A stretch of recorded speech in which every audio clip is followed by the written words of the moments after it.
നമസ്കാരം. Alpha palliative care daily ന്യൂസിലേക്ക് സ്വാഗതം. പ്രധാന വാർത്തകൾ.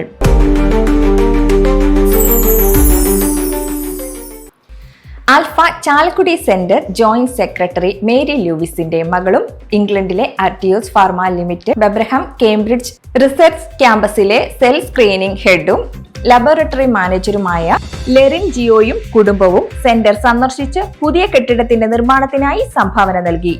സംഭാവനയായ 25,000 രൂപ vice president Kochappan, joint secretary Thomas Kanichai എന്നിവർ ചേർന്ന് സ്വീകരിച്ചു.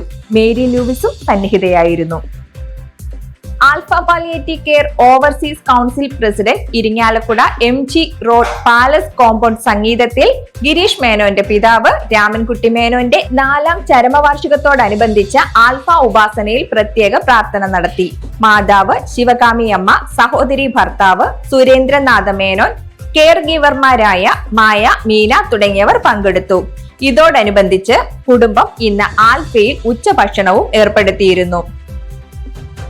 ആൽഫ കൊടുങ്ങല്ലൂർ സെന്റർ മുഖ്യ രക്ഷാധികാരിയും കുവൈറ്റിലെ ഡാലിയ ഹോസ്പിറ്റാലിറ്റി ഗ്രൂപ്പ് ചെയർമാനുമായ ഡോക്ടർ ഹംസ കൊണ്ടാമ്പിള്ളിക്ക് ഗ്ലോബൽ അച്ചീവ്മെന്റ് അവാർഡ്. ലണ്ടനിൽ UK London India global business excellence award വേദിയിലാണ് അവാർഡ് സമ്മാനിച്ചത്.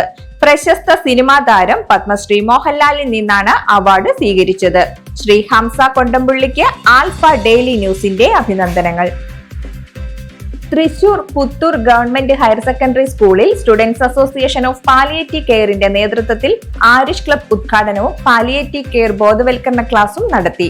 NSS ഇൻചാർജ് K സുഷമ സ്വാഗതം പറയുകയും പരിപാടികൾക്ക് നേതൃത്വം നൽകുകയും ചെയ്തു. SAPC community welfare district coordinator Vismaya Venugopal palliative കെയറിനെ കുറിച്ചും വിദ്യാർത്ഥികളുടെ പങ്കിനെ കുറിച്ചും ക്ലാസ് എടുത്തു. പ്രിൻസിപ്പൽ PV ബിന്ദു ആരിഷ് ക്ലബ് ഉദ്ഘാടനം ചെയ്തു. സ്റ്റുഡന്റ് കോർഡിനേറ്റർ അഭിനവ് ബൈജു നന്ദി പറഞ്ഞു. ആൽഫ കൊടുങ്ങല്ലൂർ സെന്ററിന് വീൽചെയർ സംഭാവനയായി ലഭിച്ചു. എടവിലങ്ങ് സ്വദേശിനി പതിയാശ്ശേരി വീട്ടിൽ സാറയാണ് വീൽചെയർ നൽകിയത്. സെന്ററിൽ നടന്ന ചടങ്ങിൽ സെന്റർ പ്രസിഡന്റ് KA ഖദീജാബി, മുൻ സെക്രട്ടറി EV രമേശൻ, സുനജ, ധന്യ എന്നിവർ ചേർന്ന് ഏറ്റുവാങ്ങി. ഇതോടെ ഇന്നത്തെ വാർത്തകൾ അവസാനിക്കുന്നു. ജയ് ഹിന്ദ്.